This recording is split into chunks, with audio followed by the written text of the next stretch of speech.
I want to kick off just by asking you very quickly about the government's health announcement this morning. They've announced today that all GP surgeries in England will have digital phone lines by spring next year. They're saying that already 1,000 GP practices have signed up.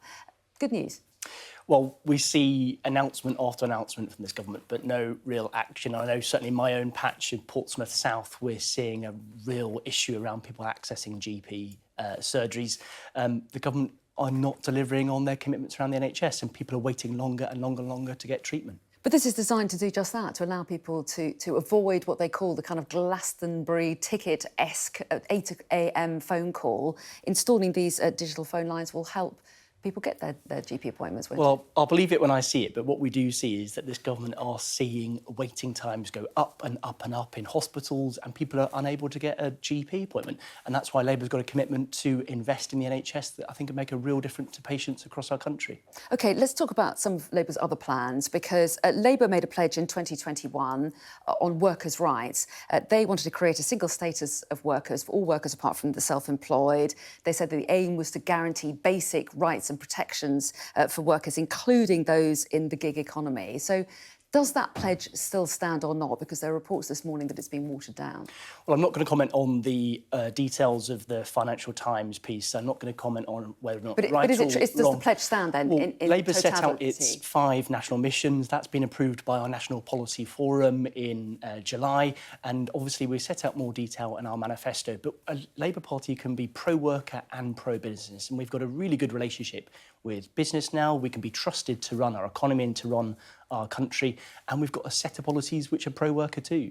But if you make a pledge to protect workers, can you not say whether or not that's still in place? Or because the suggestion is that that the agreement has been made at Labour's National Policy Forum that it will now consult on this proposal in government. So has that pledge been watered down? Because it sounds like it has been. You appreciate, Anna, I can't comment on a policy document that's not been published yet. It will be at our party conference in October, and that's when we'll see a lot more detail. But as I said, our party is committed to improving workers' rights as well as supporting businesses too.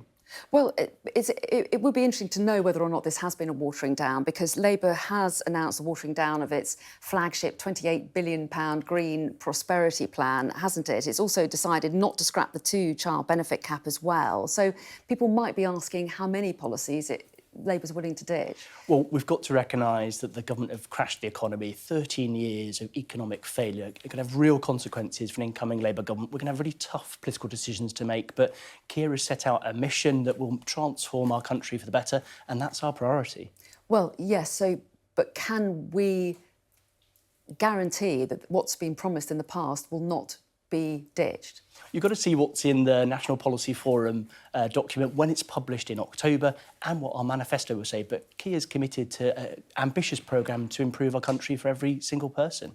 OK, let's move on to one other subject that we've been talking about in the last 24 hours or so. The news that the Saudi Crown Prince Mohammed bin Salman has apparently been invited to visit the UK. Is Labour happy to see him come?